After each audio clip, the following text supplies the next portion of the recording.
Agradecemos a la doctora Tinchi por su intervención. A continuación, el doctor Alberto Lineros Montañez, médico director del Servicio de Urgencias de la Clínica Universitaria Colombia, magíster en Epidemiología Clínica y Bioestadística, especialista en Medicina Familiar y en Gerencia en Salud, quien presentará su experiencia descentralizando el diagnóstico oportuno del dolor torácico en urgencias.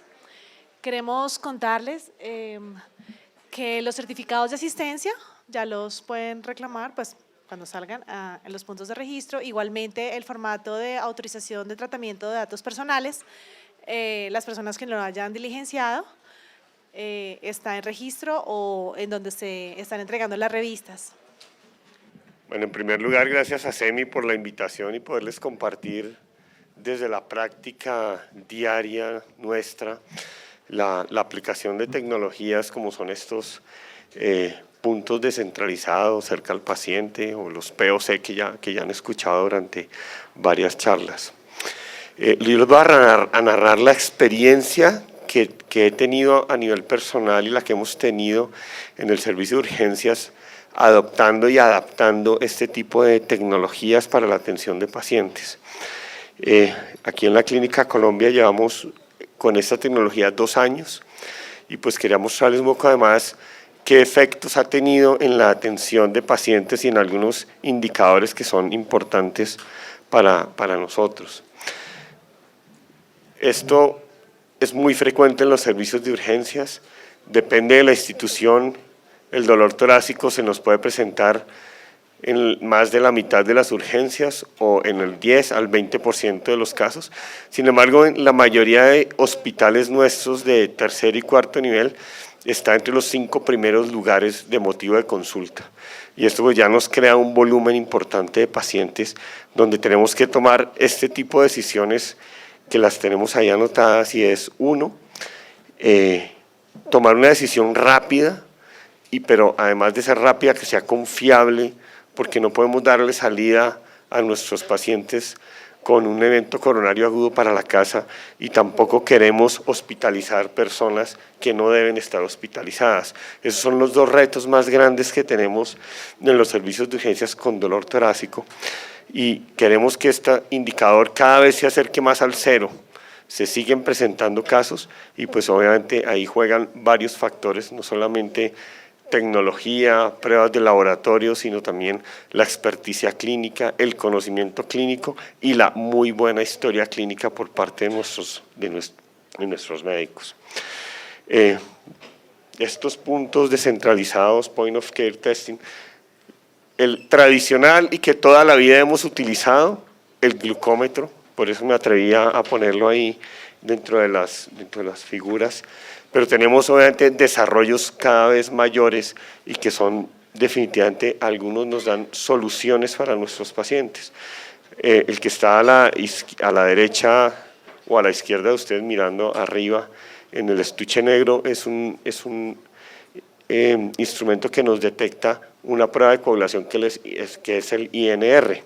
La podemos tener en la casa o la podemos tener en los servicios de urgencias, como ya cada cual lo quiera utilizar.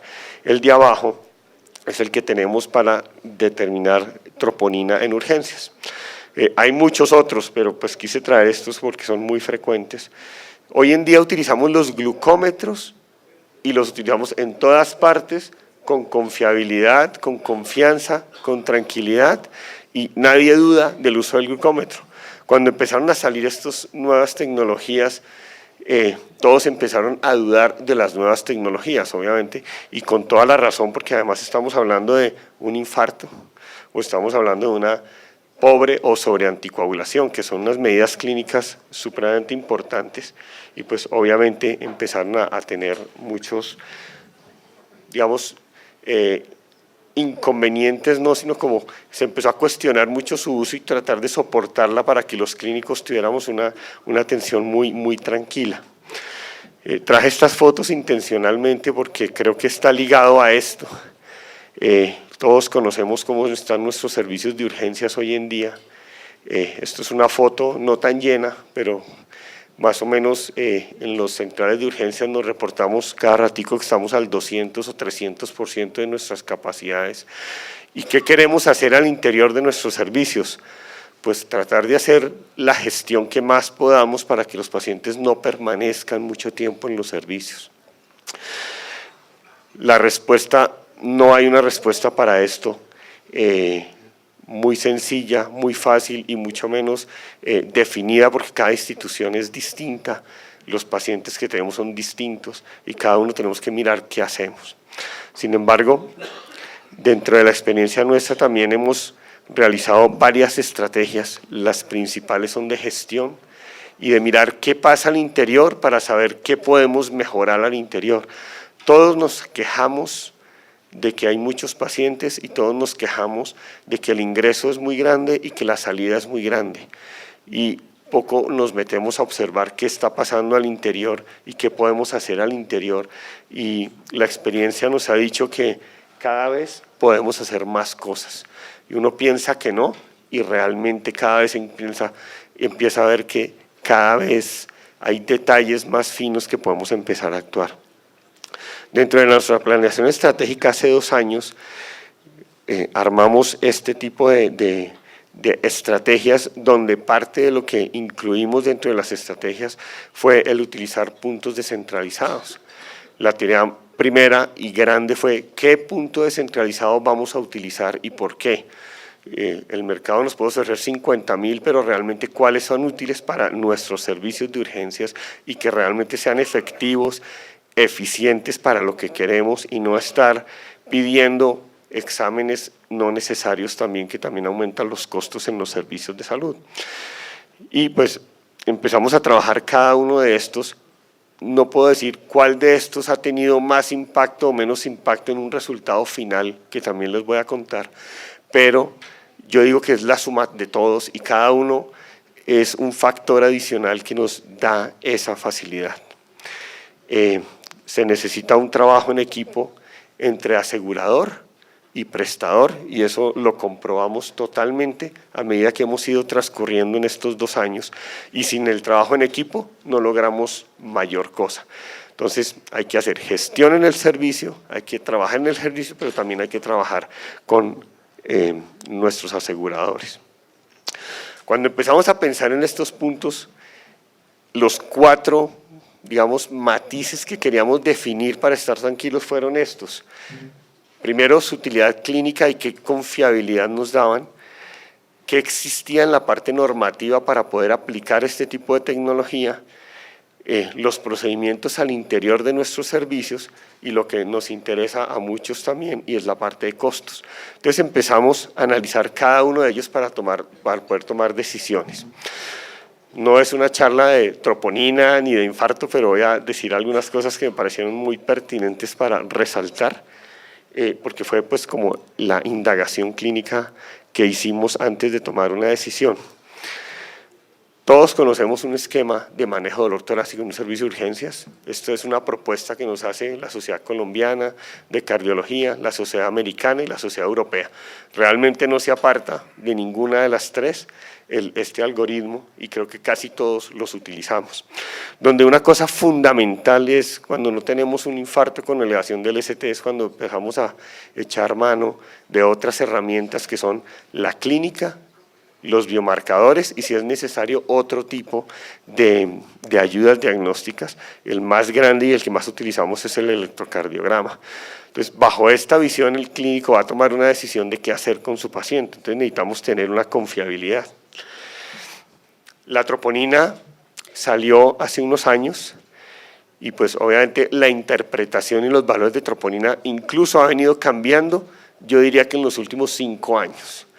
Si a mí me ponen a decir cómo interpretábamos la troponina en el año 95, muy poco porque no la usábamos, no había. Pero en el año 98, que la empezamos a utilizar en forma, entrábamos en cuestionamiento de qué estaba pasando. Es más, en el año 98, cualquier troponina positiva, el paciente se iba a cateterismo. Cuando regresaba del cateterismo encontrábamos que sus arterias coronarias eran sanas. Primer diagnóstico, falso positivo de la troponina. Y ese era el lenguaje que utilizábamos y estoy hablando tal vez 10 años atrás, no mucho tiempo. Y hemos ido aprendiendo. Y aquí está un poco la historia de la troponina. Es un examen nuevo, realmente. Muchos, yo me incluyo, cuando estudié medicina no existía la troponina. Realmente diagnosticábamos infartos a punto de transaminasas, electrocardiograma, y a duras penas empezó a funcionar CK y CKMB. O sea, no teníamos a la mano otros biomarcadores y otras ayudas diagnósticas. Y fue avanzando los años y es tan reciente su uso que hasta el año 2012 la Sociedad Americana de Cardiología incluyó dentro de la definición de infarto la troponina. Antes la sugería, pero en el 2012 la incluyó, o sea, estoy hablando de hace 4 años. Y una cosa interesantísima que hizo la Sociedad Americana, bajo todos los estudios que se tienen que soportan la troponina, es que una troponina positiva indica alto riesgo. Un paciente que yo no le haga nada y tiene troponina positiva, tiene una mortalidad del 25% a 6 meses. Eso es que cada 4 pacienticos con troponina positiva, uno de ellos se nos va a morir en 6 meses si no le hacemos nada. Entonces, en el 2012 se introdujo un tema que se llama la injuria miocárdica. Entonces, todo paciente con troponina positiva hay que pararle atención y hay que mirar, saber qué hacer con él, porque no es un paciente que vamos a dar de alta tan fácilmente. Tampoco hay que hospitalizarlo, pero sí también hay que integrar toda la clínica para saber con tranquilidad qué vamos a hacer.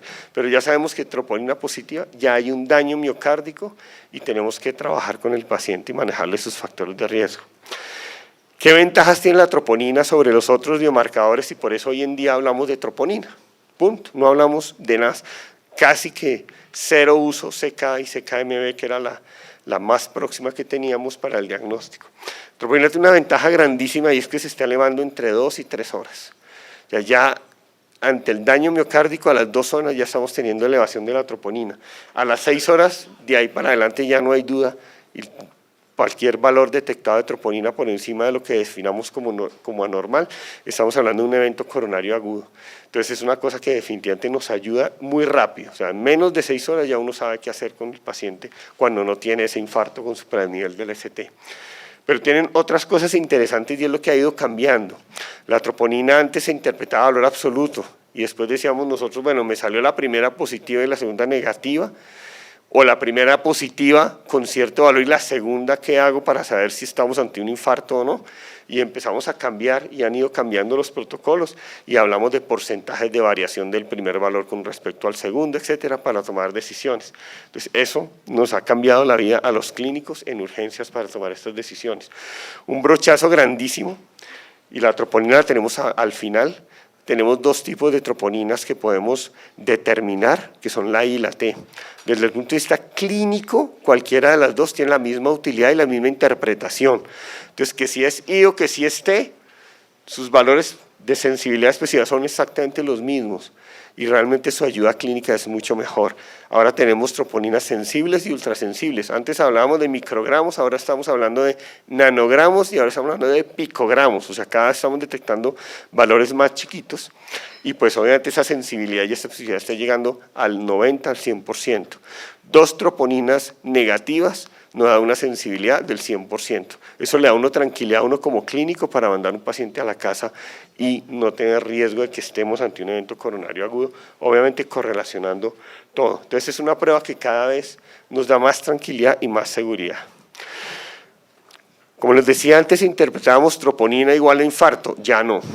Ya los protocolos nos hablan de ante una troponina positiva existe toda una posibilidad diagnóstica y ahí es donde está la experticia del clínico y lo que debe hacer el clínico con esos pacientes. Con esto dijimos, usemos troponina, no hay ningún problema. Las troponinas descentralizadas, sensibles o ultrasensibles son exactamente muy útiles, igual de útiles, pero sabemos tenemos que saber manejar los valores que nos interpretan. Entonces dijimos, chuleamos la parte clínica, ahora vámonos a la parte normativa. Primer inconveniente, no existe normatividad en Colombia sobre los POCs, no existe, no hay nada escrito. Desde hace 8 años nos han prometido que vamos a sacar algo, no ha salido, pero seguimos con el mismo dilema, sin embargo no existe.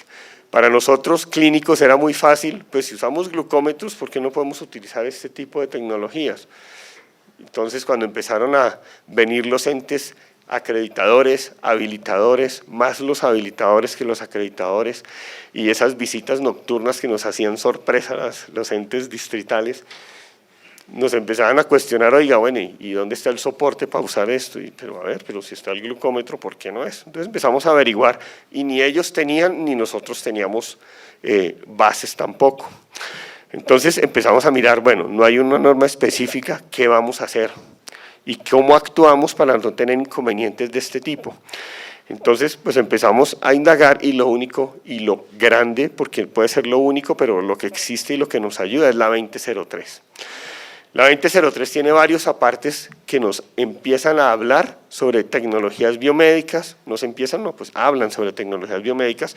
Lo que hice yo fue resaltar un poco en rojo de dónde nos podemos o dónde nos soportamos, y en este momento les puedo decir que no tenemos ningún inconveniente ni con el ente habilitador ni con el acreditador para el uso de la tecnología, excepto que cumplamos esto. Entonces, la 2003, ¿qué nos dice? Formación del talento humano en salud. Lo que acabo de nombrarles de troponina es un barniz muy grande, pero sí nos piden que los clínicos tengan claro cómo es el manejo y el soporte técnico y científico de la troponina, qué hacer con los resultados, cómo evaluar eso junto al paciente y el riesgo o probabilidad de que tenga un evento coronario agudo en el momento de que esté urgencia, o sea, capacitación clínica de los médicos. Segundo, certificado en mantenimiento de equipos biomédicos a la gente que va a hacer el mantenimiento del equipo. Cada institución define quién la va a hacer, si el laboratorio, si lo hace directamente urgencias, es una decisión muy individual, pero sí dicen tengan certificado de que saben hacer el mantenimiento del equipo. ¿Quién nos lo hizo a nosotros? Pues la empresa que nos vendió el equipo, pues ellos los capacitaron y los certificaron. Es un equipo que manejan enfermeras, auxiliares y médicos, o sea, no hay ninguna especificidad distinta para eso. Utiliza equipos que cuenten condiciones técnicas de calidad y soporte técnico y científico, y es lo que nos van los estudios que soporten el uso de la tecnología, y los tenemos que pedir, tenemos que leerlos, tenemos que buscarlos y estar tranquilos. El área donde se requiera el cumplimiento, esto sí no se lo exigieron totalmente, nos pusieron más líos por el lavado de manos que por el seguimiento biotecnológico, y creo que tienen razón. Estamos hablando de 200 años después del lavado de manos, y las instituciones estamos con un cumplimiento entre el 50 y 70% del lavado de manos, siendo el principal mecanismo de transmisión de todo. Entonces, tienen razón en hacerlo y nos lo exigen. Donde yo tengo el equipo, tengo que tener un lavamanos y tengo que tener gel disponible para el lavado de las manos, cumpliendo los 5 momentos de lavado de manos que todos sabemos, pero me parece importante y lo resaltan y nos lo exigen. Segundo, el mantenimiento del equipo biomédico pues debe ser de acuerdo a lo que el fabricante nos dice, cómo debe ser el mantenimiento. Entonces debe tener una hoja de vida igual que todos los equipos biomédicos que tengamos. ¿El desfibrilador tiene una hoja de vida biomédica? Sí. Este equipo también debe tener su hoja de vida con los controles respectivos y el seguimiento. Y los profesionales, como dije antes, y tecnólogos certificados de formación para el mantenimiento. Uno era para hacer el control de calidad y este es para hacer el mantenimiento. Entonces, quien va a hacer el mantenimiento, que lo hayan también capacitado para el mantenimiento del equipo. ¿Qué más nos dice la 2003? Descripción, marca del dispositivo, presentación comercial, registro sanitario vigente por el INVIMA, permiso de comercialización, clasificación, lo mismo que nos exigen para un medicamento y lo mismo que nos exigen para otro equipo biomédico, en eso no tenemos ningún inconveniente. El prestador debe tener definidas y documentadas las especificaciones técnicas para yo por qué elegí este equipo y soportarlo. Yo elegí este por encima de este o al lado de este por tal y tal y tal razón, y se soporta y se sustenta la decisión. Y al finalmente lo mismo, pues es lo mismo en cuanto a dispositivos médicos, reactivos, etcétera, que todos lo tenemos. Hicimos la consulta adicional a Secretaría de Salud, aparte. Secretaría de Salud, ¿qué vamos a hacer?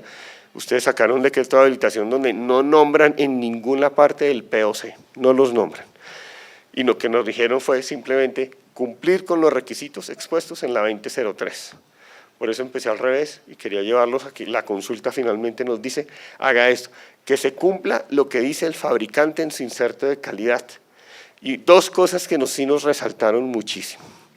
Estos equipos, como ustedes vieron tal vez en una de las diapositivas de la doctora, tienen una mini impresora y saca un soporte del resultado. Me perdonan la similitud, pero es como la del supermercado cuando uno paga con su tarjeta y le sacan el voucher. Eso no lo soportan, no se lo entreguemos al paciente como si fuera el resultado del laboratorio. Nos dijeron, no lo entreguen porque no es un resultado avalado, de acuerdo a nuestra norma de habilitación, por un bacteriólogo. Entonces, si usted se lo entrega como, mire, el resultado es este, necesita el aval. Simplemente anote en la historia clínica el resultado. Eso es suficiente soporte como un glucómetro. Tal cual como manejamos los glucómetros hoy en día, eso es lo que tenemos que hacer con estos resultados de los puntos descentralizados. La tecnología ha cambiado, y lo digo hace 10 años, hace 8 años realmente cuando utilizamos por primera vez este instrumento en otra institución, salía el recibito. Hoy en día lo conectamos al sistema y el resultado nos lo arroja directamente a la historia clínica. Es simplemente una conectividad que es fácil de hacer. Entonces, soportamos los dos o superamos estos dos inconvenientes. A nivel normativo, entonces, quedó superado. No tenemos en este momento ningún impedimento normativo que nos impida utilizarlo. Entonces empezamos a decir, bueno, ahora justifiquemos el uso. Y al justificar el uso nos encontramos con esto. Todos hemos hecho análisis de procesos en nuestras instituciones. Cuando la institución es muy grande, nos pasa esto. Si yo pido un examen de laboratorio, pasa una serie de pasos que tiene que cumplir para facturar, para llevar la muestra debidamente marcada, etcétera, al laboratorio. Y eso en promedio en la institución se demora 90 minutos, donde la fase que llaman las bacteriólogas preanalítica es la más demorada. O sea, toda la fase primera desde orden médica y todos los pasos que la entrega a la enfermera jefe, al facturador, luego al lab técnico, al auxiliar de bacteriología, la toma de muestra, la guardada en el tubo para llevarla al laboratorio, 1 hora. Entonces decimos, no, pero en las instituciones grandes nos pasa eso. Entonces, ¿cómo acortamos eso? Todos nos hemos inventado diferentes formas en nuestras instituciones para acortar eso y cada cual tiene una respuesta para eso. Sin embargo, por más que hicimos, no lo bajamos de 90 minutos. ¿Qué nos pasó cuando pusimos el punto y empezamos a medir tiempos? Pues bajamos de 90 a 18 minutos. Clínicamente yo a los 18 minutos, además del electrocardiograma y la historia clínica, ya tenía un resultado de un laboratorio para saber qué hacer con el paciente. Entonces, si me salía positiva la troponina, no había duda que el paciente tenía por lo menos una injuria o un riesgo, y ahí lo asociábamos con la historia clínica y yo ya podía tomar decisiones. Pero estas decisiones va a ser, digamos, un poco tranquilo y honesto. Cuando nosotros decíamos troponina positiva, pensamos en cateterismo, pensamos en ya trombolizarlo, pues estamos hablando de infartos sin elevación del ST. Un cardiólogo, cuando hay un infarto sin elevación del ST, se relaja. Ay, tengo 24 horas para hacerle el cateterismo, no hay afán. Sí, señor cardiólogo, muchas gracias, pero yo tengo mi servicio al 300% y necesito tomar una decisión con mi paciente ya. Pues yo la tomo, o sea, ya sé que está infartado, le manejo su evento con todo su manejo antiisquémico y lo hospitalizo en la unidad coronaria. Y salí del paciente, perdón la expresión, pero lo pude trasladar a un sitio obviamente donde lo van a monitorizar mejor, pero es una decisión que tomé en media hora. Entonces creo que ya me da una cosa muy diferente para el manejo de los pacientes. Eso hicimos mirando los procesos y dijimos, vale la pena hacer esta tecnología porque realmente nos acorta tiempos de estancia y camilla libre en urgencias. Nos fuimos al último y costos. En costos se especula de todo.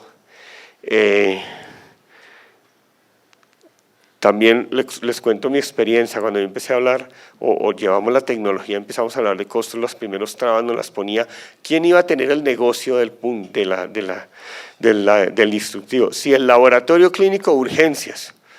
Yo con todo respeto dije, yo no vivo de los laboratorios, yo vivo de las urgencias, pues es todo suyo, señores laboratorio, hagan todos los controles de calidad, hagan todo el tema de costos, y así lo manejamos, lo independizamos, nosotros somos los clínicos y manejamos la parte clínica.